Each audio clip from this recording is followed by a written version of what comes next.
ఘోర పాపి అయిన రాహాబున్ నీవు ప్రేమించినావుగా, వేశ్యగా జీవించినరు వారసత్వమునిచ్చినావుగా.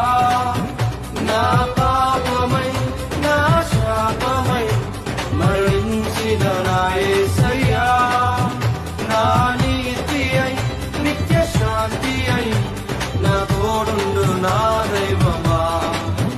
నా పాపమై నీ పాపమై నీ శాపమై నీ కొరకే మరణించినవాడు నీతిగా నీ కొరకు నిలబడి ఇక తిరుగు లేని జీవితము నీవు నిలిచినవాడు.